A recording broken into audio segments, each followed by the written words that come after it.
할렐루야. 사랑 성도 여러분, 사순절 잘 보내고 계십니까? 지금 날씨가 많이 따뜻해진 것 같습니다. 오늘 같이 보신 말씀은 요한복음 10장 1절에서 1절에 있는 말씀을 우리 같이 보도록 하겠습니다.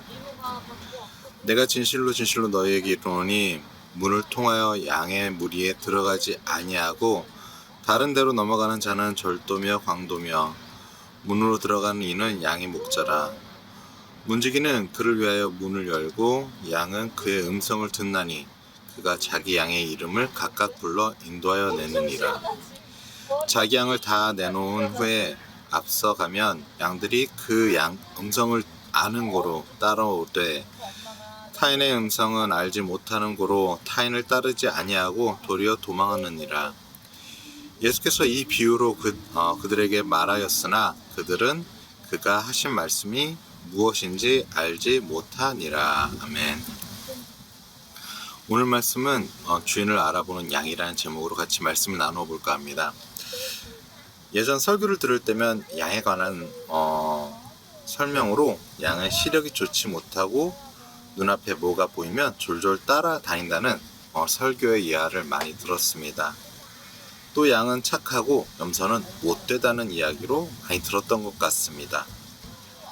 그런데 오늘 말씀을 준비하면서 의문이 들었습니다. 정말 그럴까라는 의문이 들었습니다.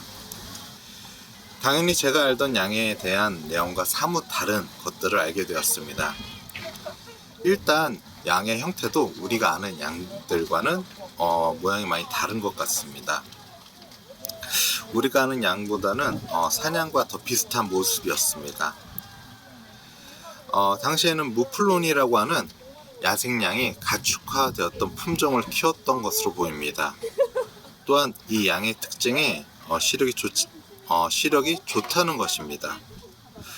우리가 아는 양은 시력이 나쁘다는 것은 잘못되었던 것입니다. 또한 양들의 특징 중 하나는 한 번 본 사람의 얼굴을 잊지 않는다고 합니다. 당연히 양들은 주인의 얼굴을 기억하고 따랐던 것입니다.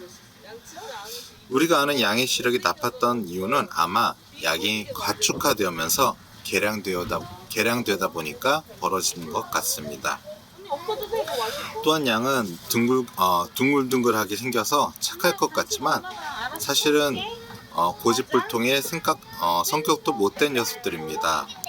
실제로 양과 염소의 성질은 비슷합니다. 고집도 세고 제멋대로우며 양이나 염소나 사람들을 들이받기도 합니다. 유튜브에서 양과 관련된 영상을 찾아보면 양이 주인을 들이받는 영상들이 생각보다 많이 나옵니다. 사실 성경을 잘 살펴보면 양과 염소에 관한 대부분은 긍정과 부정적인 부분보다는 단순히 구분하는 목적으로 사용되는 것 같습니다. 당시에도 양과 염소를 같이 키우며 움직임이 더 활발한 양을 이용해 양들에게 가만히 있는 것보다는 조금 더 움직일 수 있는 영향을 미치도록 한 것 같습니다. 또한 속죄제나 제사의 경우 양만 쓰이는 것이 아니라 염소도 같이 혼용되어 사용되었던 것으로 보입니다. 대신 다니엘서에서는 순 염소를 부정적인 표현으로 사용하고 마태복음 25장에는 양과 염소로 구분하는 내용도 나옵니다. 이러한 부분들이 우리에게 양은 선한 것으로 염소는 부정적인 것으로 인식하게 된 것 같습니다. 그러면서 우리는 양이라 하면 선한 이들이라고 생각하고 싶은 마음이 투사된 것이 아닐까요? 앞부분에도 말한 것처럼 사실 양은 고집불통의 제멋대로입니다. 그 모습이 딱 우리의 모습이 아닐까요? 우리는 성도라고 하지만 주님을 따르기보다는 세상으로 눈을 돌리고 주님을 따른다고 하지만 우리의 삶의 모습을 포기하기는 싫어합니다. 그러다가 가끔은 주님의 뜻에 반기를 들기도 합니다. 오늘 본문에서 주님은 양의 비유를 들며 양과 목자에 관해 이야기하십니다. 이는 먼저 우리와 주님의 관계라고 생각합니다. 당시 팔레스타인 지역에서는 낮에는 양을 치고 저녁이 되면 울타리와 같은 곳으로 양들을 몰아넣은 후 문지기가 그곳을 지킵니다. 그리고 다시 이른 아침이 되면 목동들은 자신의 양을 챙겨 목초지로 나아갑니다.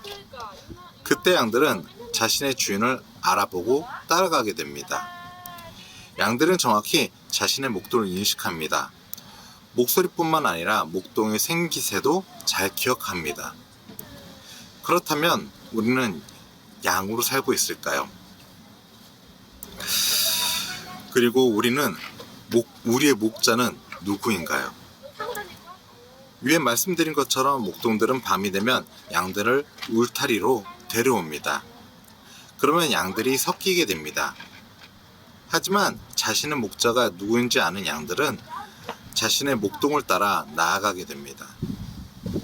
그렇다면 여러분은 어떤 목자를 따라가고 계십니까? 우리에게 있어 궁극적으로 목자는 예수 그리스도 한 분뿐입니다.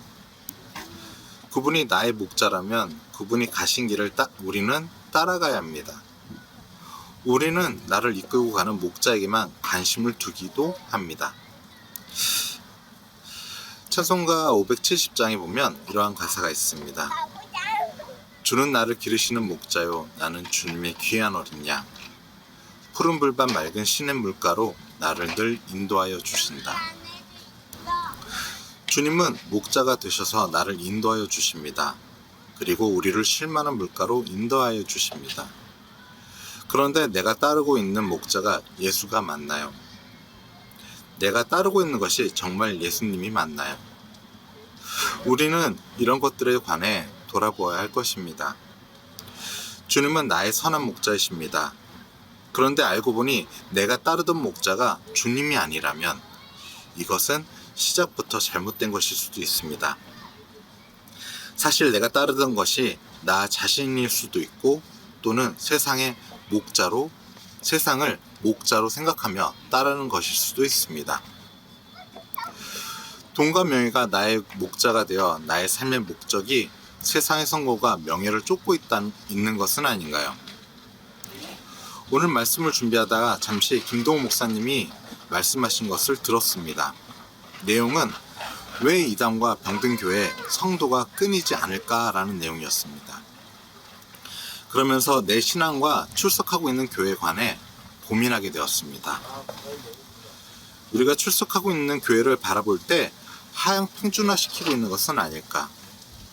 성도의 관점으로 목회자를 바라볼 때 올바른 목회자는 누구이며 나에게 그러한 표본이 있는가? 그리고 가장 중요한 교회의 주인이 누구인가? 특히 요즘 교회 주인이 목사가 되거나 또는 영향력 있는 누군가가 되는 경우도 가끔은 보게 되는 것 같습니다. 사랑하는 성도 여러분, 우리는 정말 좋은 목자를 만나기를 위해 기도해야 할 것입니다.